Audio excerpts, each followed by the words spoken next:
Makikita natin dito kung paano lalaro ito ng Indonesia. Again, malaki ang problema nila dito sa gold lane. But also, kailangan nila protektahan yung Alpha. And this is game number 2. Para sa mga nanonood dyan, 1-0 na po ang score in favor of Malaysia. Isang talo na lang for Indonesia ay battle for third ang kanilang ipaglalaban bukas.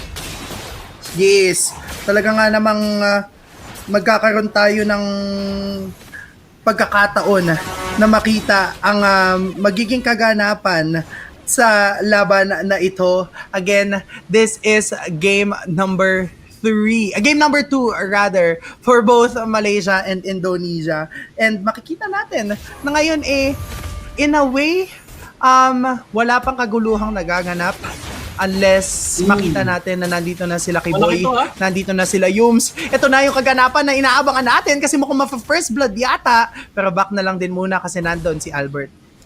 Kaso na-delay ng sobra si Sekai's level 1 pa rin yung Nolan, and hindi pa nagkakaroon ng roam XP dito si Yums. Mapoprotektahan nila yung orange buff, however, naiwan yung alpha sa kusina, makukuha yung mga green. So baka hindi mag-level 4 si Sekai sa turtle. So kahit paano nakaharap na solusyon dito yung Indonesia.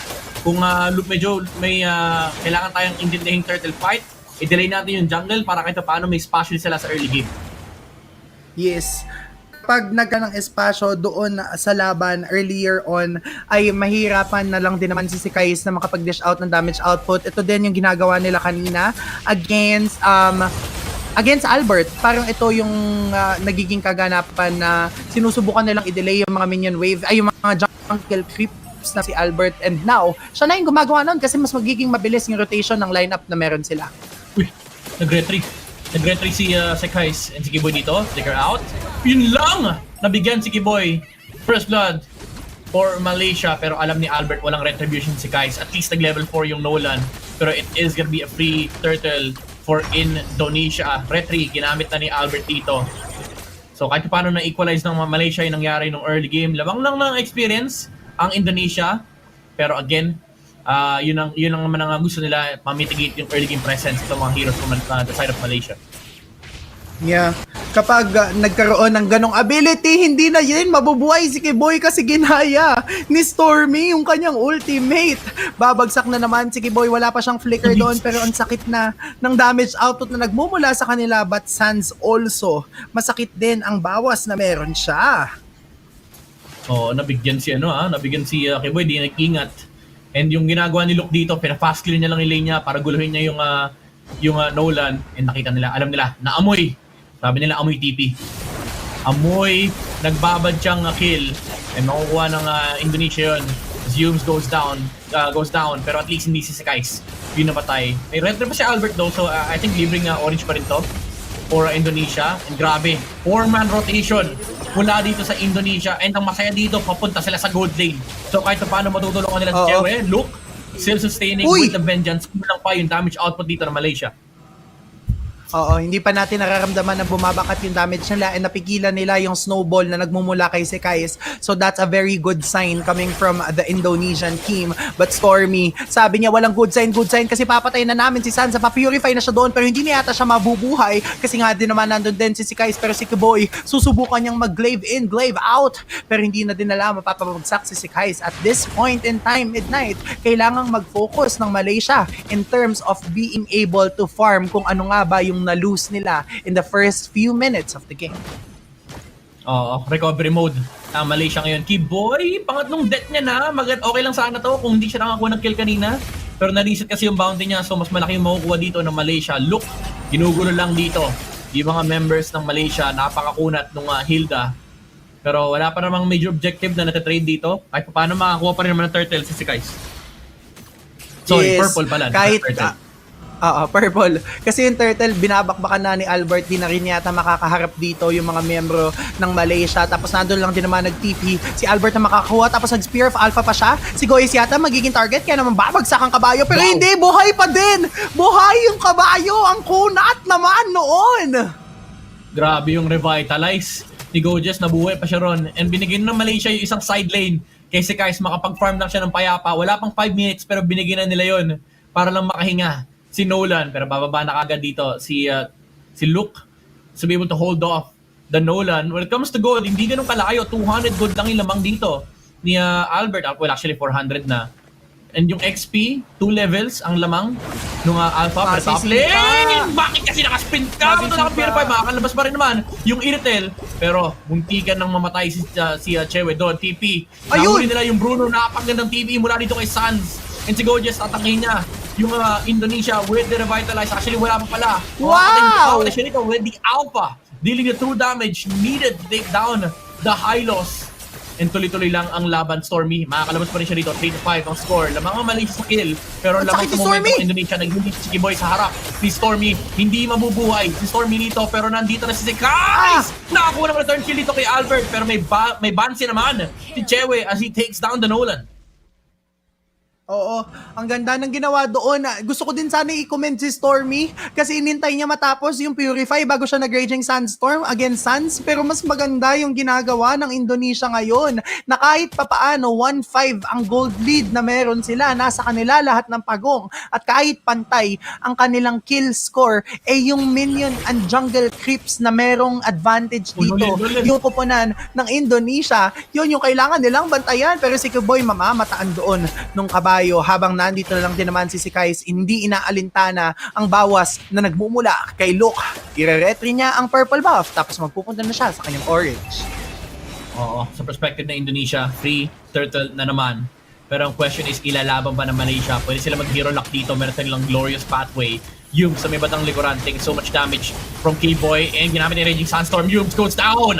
And the Cho immediately being taken down by Indonesia. Hindi sila nakaroon ng sagot, and panibagong diversion na naman. Alam nila, gagawa kagad ng Uy! play! Ang Indonesia dito, nahuli nila si Stormy sa may batang middle lane. Glorious pathway, ginamit na Hylos, pero wala silang damage. Look, just sustaining the damage output of Malaysia with a vengeance, and makakuha ng Torre dito ang Indonesia. Nasip-sip ng duwa na din dito si Gojes, ginamit yung Spear of Alpha, pero wala silang makukuha. Libreng Torre sa mid lane pa rin naman for Indonesia.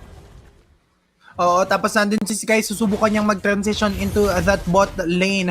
Kailangan hindi siya makita. Kailangan niyang makapag-back bago siya makita doon ni Luke. But so far, everything is going in favor of the Indonesian team. 4-1-4 si Albert. Hindi nila nabibigyan si Chewe kahit walang Purify kasi laging may kasamang kakampi. Kahit sinusubukan nilang i-lockdown with the ultimate coming from Yums, hindi sumasapat. Kaya ngayon lahat ng outer turrets ng Malaysia bumagsak na. Unti-unti na silang sinasarado at sinasabihang bawal lumabas, pero si Luke mag-isa lang din naman. Hindi na yata niya masusubukan pang mabuhay, pero nandyan na naman yung ultimate. Kumpleto na naman yung Malaysian, yung Indonesian team. Kaya naman isa-isa nang babagsak ang mga kupunan ng mga taga-Malaysia, pero hindi na lang din naman nila ipipilit pa ang mga gusto nilang ipilit kasi okay ng trade si Lolial. Ang bilis masyado ng Indonesia midnight. Grabe, yung mga diversion play na nanggagaling kay Sans, yung shot call dito ng Indonesia. Ito yung hinaharap natin kanina, yung decisiveness para makapag-commit sa isang play. And ang naprosahan doon si Lolian. Susunod na dyan, si Gojes, pagkamit siya Revitalize into the glorious pathway, pero hindi enough to sustain the damage output coming out from CW pa rin na rin. Yung true damage si Alpha, pero nakasalubong pa! Ala! Yung apat, hindi siya makakatakbo! And Indonesia, sunod-sunod na kanilang nakukuha. Another kill going in favor of Indonesia. 13-6 na ang kill score, Anti. Very dominating performance from Indonesia. Nagsimula to sa isang malupit na rotation mula kay Kiboy at pati na rin kay Luke. And grabe yung transition nila. Now 8 minutes in. 7,000 gold lead pa. 8K na yung gold lead nila for Indonesia. Pupunta pa yung Lord sa kanilang koponan nang walang nagre-respond. Tapos nandun lang din naman yung diversion play para mas mabilis, excuse me po, makaantabay dito itong si Sands sa pagpasok at pagmarcha ng Lord dito sa ating mid lane turret. Meron pang nag-iisang torre doon sa bot na outer lane ang kupunan ng Malaysia, pero hindi na yata ito masusubukang depensahan pa nila kasi bumabakat na yung mumula dito kay Sans against Gojes. Yung mid lane na lang ang susunod nilang pupuruhan.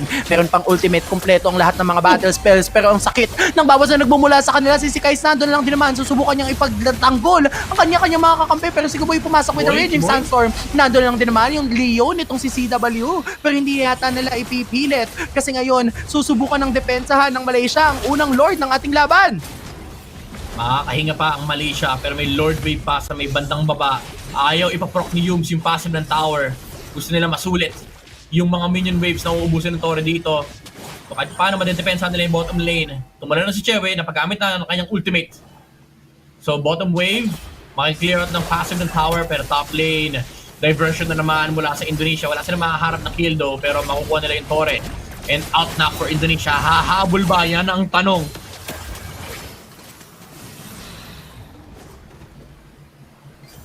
Iniwan na nila. Ayaw muna ng Indonesia mag-commit. Sabi nila, disiplinahin natin. Masyadong malaki yung hawak nating lead ngayon. 10k gold lead para sa Indonesia. Naghaharap na lang sila ng isang matinong engage mula kay Kiboy with the Raging Sandstorm. Meron siyang flicker dito. Bottom lane ang kanilang next na target, Malaysia. Kaya nilang depensahan itong push ng Indonesia. May sipa pa rin naman si Yums, may flicker din siya, may glorious pathway, pero kompleto rin naman ang Indonesia. Nandiyan Ayun na na! yung Raging Sandstorm sa may bandang likuran si Lolial, yung tinamaan niya, napadash out yung Bruno, yung kick, hindi tatama, hindi Okay! makakasa, pero na-solo kill! Na-solo kill! Si Lolial, Nicky Boy! With the Khalid in Tapos Indonesia, na-uwi na nila yung game number 3. Patay na yung marksman dito ng Malaysia. It's all on Sekai's at the moment. All Sekai's right now. Stormy. Si Stormy? Palabas ng base. Kinukuha yung atensyon dito ng Indonesia, pero na rin siya ni Chewe. Walang minion wave however, pero top lane tsaka middle lane, papasok yan. Malaysia, can they still defend? 3 seconds para kay Lolial. Yums is gonna be able to defend the base here for now. Pumasok si Luke with a vengeance. Ala! Pinatakin niya yung ilang tower damage dito, pero mapapatay na rin naman si Gorgeous may bandang unahan. And si Albert magka-tower lock na. Lolial with the kicks, with the balls. He wants to defend the base Hindi here pa for yata. Malaysia and makiklear pa rin naman ni Skies yung minion wave sa harap ng kanilang base. Grabe yung hold dito ng Malaysia. Hindi pa din sila sumusuko, ayaw nilang pagbitawan yung lead na meron yung Indonesia. Kumbaga ngayon, depensa malala, depensang marino ang kailangan nilang gawin kasi ilang libo ang lead ng Indonesia sa kanila. 12k halos ang lead na meron sila. Si Yum susubukan yatang pumasok doon, pero masakit na din ang bawas output na nagmumula dito kay Luke. Grabe, sa sobrang sakit na pasabi na ako ng bawas output, sobrang konyo naman. Pero auntie, ito na yung Lord. Nakuha na ni Albert.